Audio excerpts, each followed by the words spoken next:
Adam's big move. Hi, I'm Adam, and something big is happening. We're moving.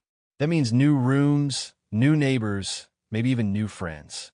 But before I tell you about where we're going, let me tell you about all the places I've already been and the people who've been with me every step of the way. I've lived in a cozy blue house with a garden full of flowers. I used to pick dandelions and pretend they were wishes. Grandma would help me tie them into little bundles, and Grandpa would lift me up so I could hang them to dry. Sometimes butterflies would land on my nose, and I'd laugh so hard I'd fall backward into the grass.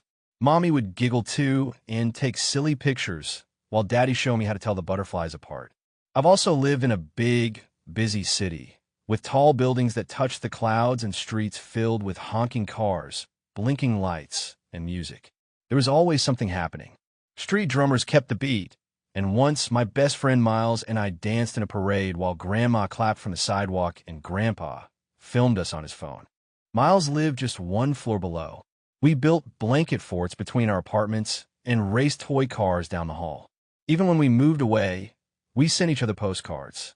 Before that, we lived in a quiet little town where everyone knew everyone else. I rode my red bike down the same sidewalk every day. "Morning, Adam." People would wave from porches and shops. That town had the best ice cream, chocolate swirl with rainbow sprinkles. My neighbor, Rosie, always picked mint chip. We'd sit under the oak tree with our cones and tell stories about the clouds. And now, we're moving again. This time, to a place called Sunnyville. Mommy says it's peaceful, Grandpa says it's pretty, and Grandma says the library has a secret reading nook with pillows. Daddy says there's a lake where we can feed ducks and maybe even paddle a boat. I don't know if I'll like it yet. Will there be a tall tree for climbing? Will there be kids my age to play tag with? Will my bed still feel the same? On our last night in our old house, we had a picnic dinner on the living room floor. Everyone told their favorite memories. Mine was when we made snowmen in our pajamas one early morning, just because it snowed and we couldn't wait. Grandma gave me a special box to carry to the new house. Inside were pictures, little drawings, and a tiny red button from the sweater I wore when I took my first steps. She said, "This is your memory box. No matter where you go, it comes with you." When we pulled into the driveway of our new house, I held my breath. It was white with yellow shutters and a swing on the porch. Birds chirped from a nearby tree, and I could already smell someone baking bread. Inside, the rooms were empty and echoey, but not for long.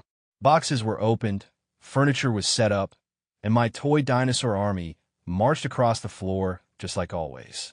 Grandpa hung a bird feeder outside my window, and Grandma helped me unpack my books. Mommy made cocoa, and Daddy strung up fairy lights in my new room. That evening, I heard voices outside. 2 kids were jumping rope on the sidewalk. They waved when they saw me. "Want to play?" one of them called. I looked back at my family. They nodded and smiled. I ran out barefoot, still holding my dinosaur. That night, I snuggled in my bed and looked at the ceiling. Everything felt a little strange, but also kind of exciting, because I remembered something important. It's not the size of the house, or the color of the door, or even the street we live on. It's who's there with me, Mommy, Daddy, Grandma, and Grandpa. And now, maybe even new friends. Our family, our memories, our stories. That's what makes a house a home.